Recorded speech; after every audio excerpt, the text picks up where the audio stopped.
Praise load హల్లెలూయా. దేవుని మనకి స్తోత్రాలు. మీ అందరికీ నా వందనాలు తెలియజేస్తున్నాను. ఈ దినం కొరకు దేవుడు సిద్ధపరిచినటువంటి మాటలు. ప్రియ సహోదరి సహోదరుడా, ఎవరైనా ఒక వ్యక్తి ఒక దేశం నుండి మరొక దేశానికి వెళ్ళాలంటే మొదటగా పాస్పోర్ట్ తీసుకోవాలి, వీసా తీసుకోవాలి.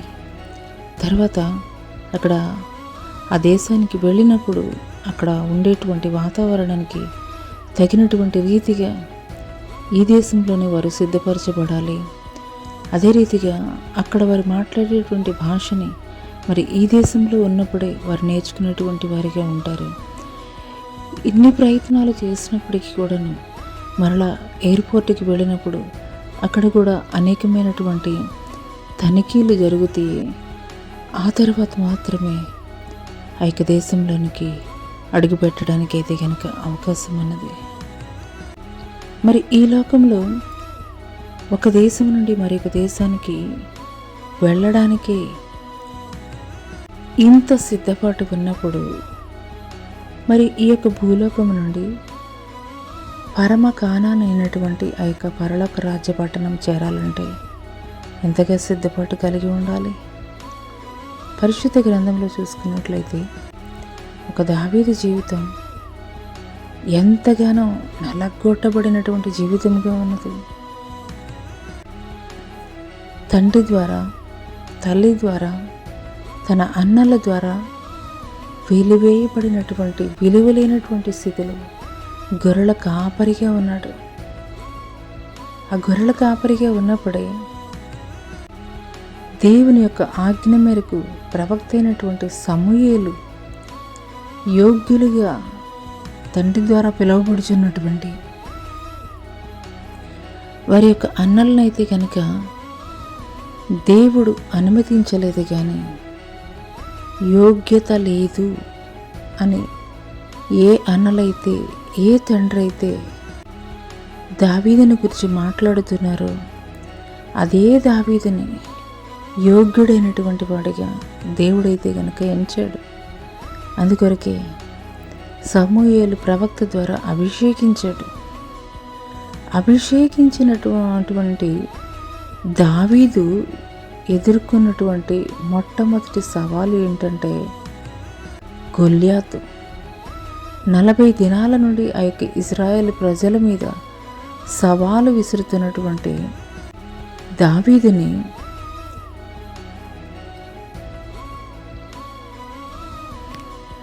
ఎదిరించి నిమిత్తం బాలుడైనటువంటి దావీదునే ముందుగా నిలబెట్టినటువంటి వాడిగా ఉన్నాడు దేవుడు.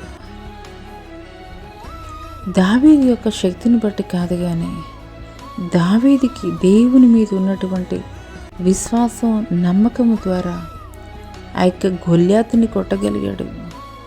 గొల్యాతు మీద విజయం పొందుకోగలిగాడు.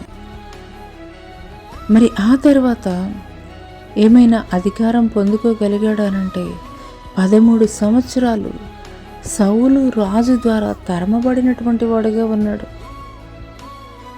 ఆ తర్వాత రాజుగా తన యొక్క అధికారాన్ని పొందుకున్నటువంటి వాడిగా ఉన్నాడు. హల్లెలూయా. ఈ మాటలు వింటున్నటువంటి ప్రియ సహోదరి సహోదరుడా, దేవుడు ఆశీర్వదించడానికి ముందు ఎన్నో రకాలైనటువంటి పరిస్థితులు గుండా దేవుడు మనల్ని నడిపించేటువంటి వాడిగా ఉంటాడు. ఒక దేశం నుండి మరొక దేశానికి వెళ్ళడానికి మరి అన్ని రకాలైనటువంటి సిద్ధపాటులు ఉన్నప్పుడు మరి పరమ కానానికి లేదా నిన్ను ఆశీర్వదించడానికి దేవుడు మరి నిన్ను సిద్ధపాటు చేయడా? ఒక ఉద్యోగానికి ఇంటర్వ్యూకి వెళితేనే ఎన్నో రకాలైనటువంటి ప్రశ్నలకి వారు మెచ్చుకునేటువంటి రీతిగా సమాధానం చెప్పవలసి ఉంటుంది. నీ యొక్క సమాధానం వారికి సరైనది అనిపించినప్పుడు మాత్రమే ఆ ఉద్యోగం నీకు దక్కేటువంటిదిగా ఉంటుంది. మరి ఒక ఉద్యోగం పొందుకోవడానికి లేదా ఒక దేశం నుండి మరి ఒక దేశానికి వెళ్ళడానికే ఇంత సిద్ధపాటు ఉన్నప్పుడు దేవుడిని ఆశీర్వదించాలంటే ఈ యొక్క భూలోకం నుండి పరలోకం చేర్చబడాలంటే ఇంకా ఎంత సిద్ధపాటు కావాలి? సిద్ధపాటు జరిగిన తర్వాత మాత్రమే దేవుడు ఆశీర్వదించేటువంటి వాడిగా ఉంటాడు. పరీక్షలో నువ్వు నిలబడినప్పుడు మాత్రమే దేవుడు నిన్ను ఆశీర్వదించేటువంటి వాడిగా ఉంటాడు.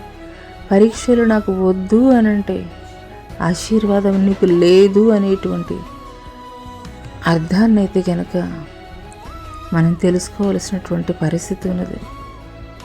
ఈ యొక్క ఉదయకాల సమయంలో పరిశుద్ధాత్మ దేవుడు ఈ మాటలు నా కొరకే మాట్లాడుతున్నారని నీవు విశ్వసించగలిగినట్లయితే నీవు ఎదుర్కొంటున్నటువంటి ప్రతి పరిస్థితి కూడాను దేవుడు నీ జీవితంలో అనుమతింప చేస్తున్నాడు అనేటువంటి విషయాన్ని అయితే నువ్వు మర్చిపోవద్దు. ఎందుకొరకంటే నేను సిద్ధపాటు చేస్తున్నాడు.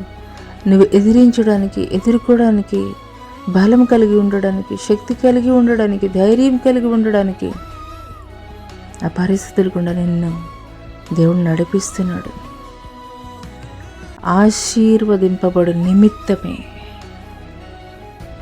కాబట్టి నీ పరిస్థితులను చూసి నువ్వు కృంగిపోవద్దు. అధైర్యంతో నింపబడినటువంటి హృదయంతో నీవు ఉండవద్దు. కానీ నీ ప్రతి పరిస్థితిని దేవుడు అనుమతింపచేస్తున్నాడు. ఆ యొక్క పరీక్షల్లో నీవు విజయం కలుగు నిమిత్తమే దేవుడు నీకు తోడై ఉండేటువంటి వాడిగా ఉన్నాడు. నిశ్చయముగా పరీక్ష అనంతరము దేవుడు నీకు బహుమానము ఇచ్చేటువంటి వాడిగా ఉన్నాడు. అటి కృప దేవుడు నీకు దయచేయను గాక. ఆమేన్.